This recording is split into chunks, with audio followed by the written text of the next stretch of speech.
America और Iran के बीच बढ़ते सैन्य तनाव के बीच अमेरिकी राष्ट्रपति डोनाल्ड ट्रंप ने बड़ा दावा किया है। ट्रंप के मुताबिक खाड़ी देशों और ईरान की अपील पर अमेरिका ने फिलहाल ईरान पर प्रस्तावित नए सैन्य हमलों को रोक दिया है।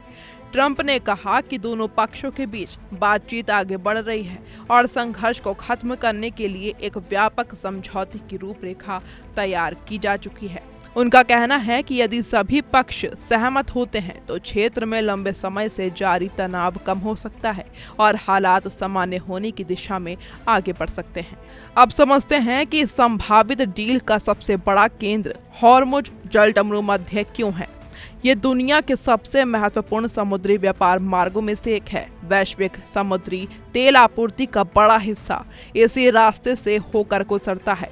जब भी यहाँ तनाव बढ़ता है, पूरी दुनिया में तेल की कीमतों पर असर पड़ता है। पिछले महीनों में जहाजों की आवाजाही प्रभावित हुई और ऊर्जा बाजारों में अनिश्चितता बढ़ गई थी। ट्रंप ने कहा कि प्रस्तावित समझौते के तहत हॉर्मुज को पूरी तरह खोलने की दिशा में काम होगा। अगर ऐसा होता है तो अंतर्राष्ट्रीय शिपिंग कंपनियों, तेल आयात करने वाले देशों और वैश्विक बाजारों को बड़ी राहत मिल सकती है। भारत जैसे देशों के लिए भी ये खबर महत्वपूर्ण है, क्योंकि भारत अपनी ऊर्जा जरूरतों का बड़ा हिस्सा खाड़ी क्षेत्र से पूरा करता है। हॉर्मुज में स्थिरता का मतलब तेल आपूर्ति में कम जोखिम और संभावित रूप से कीमतों पर दबाव कम होना हो सकता है। लेकिन कहानी का दूसरा और शायद सबसे संवेदनशील हिस्सा है ईरान का परमाणु कार्यक्रम। अमेरिका लंबे समय से कहता रहा है कि किसी भी समझौते की सबसे बड़ी शर्त ये होगी कि ईरान परमाणु हथियार विकसित ना कर सके। ट्रंप प्रशासन लगातार इस मुद्दे को अपनी प्राथमिकता बताता रहा है। दूसरी ओर ईरान हमेशा कहता रहा है कि उसका परमाणु कार्यक्रम शांतिपूर्ण उद्देश्यों के लिए है। रिपोर्टों के अनुसार संभावित समझौते में परमाणु गतिविधियों पर निगरानी और प्रतिबंधों से जुड़े मुद्दों पर बातचीत शामिल हो सकती है। हालांकि इन शर्तों का पूरा विवरण सार्वजनिक नहीं किया गया है। यही कारण है कि विशेषज्ञ सावधानी बरतने की सलाह दे रहे हैं। ट्रंप पहले भी कई बार कह चुके हैं कि डील करीब है, जबकि ईरान की ओर से अक्सर कहा गया है कि अंतिम फैसला अभी नहीं हुआ है। इसलिए इस बार भी दोनों पक्षों के आधिकारिक कदमों पर नजर रखना जरूरी होगा। इस घटनाक्रम में सऊदी अरब और अन्य खाड़ी देशों की भूमिका भी काफी जरूरी मानी जा रही है। अंतर्राष्ट्रीय रिपोर्टों के मुताबिक क्षेत्रीय नेताओं ने अमेरिका से संयम बरतने की अपील की थी। उन्हें चिंता थी कि अगर अमेरिका और ईरान के बीच खुला युद्ध छिड़ता है तो उसका असर पूरे खाड़ी क्षेत्र के तेल ढांचे, बंदरगाहों और सुरक्षा व्यवस्था पर पड़ सकता है। सूत्रों के अनुसार बातचीत में कई मध्यस्थ देशों ने पर्दे के पीछे सक्रिय भूमिका निभाई।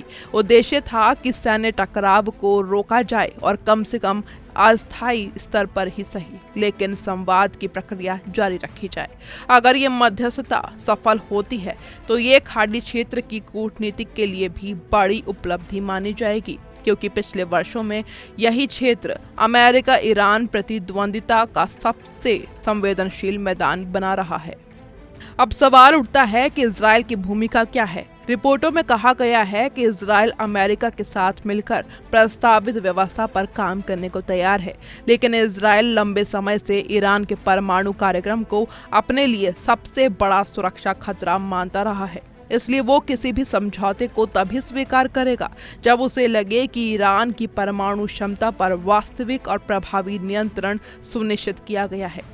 यही वजह है कि आने वाले दिनों में वॉशिंगटन, तेहरान और तेल अवीव के बीच होने वाली बातचीत बेहद महत्वपूर्ण होगी।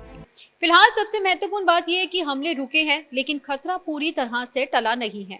हाल ही के दिनों में अमेरिका और ईरान दोनों ने कुछ सैन्य गतिविधियों को रोकने के संकेत दिए थे और राजनयिक प्रयास भी जारी थे, लेकिन क्षेत्र में तनाव अभी भी पूरी तरह से खत्म नहीं हुआ है।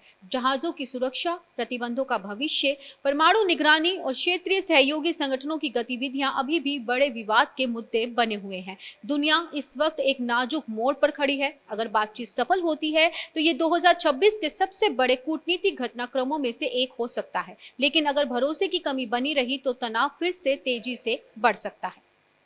कैमरा पर्सन पंकज के साथ मैं मोनिका, TV 100 नोएडा।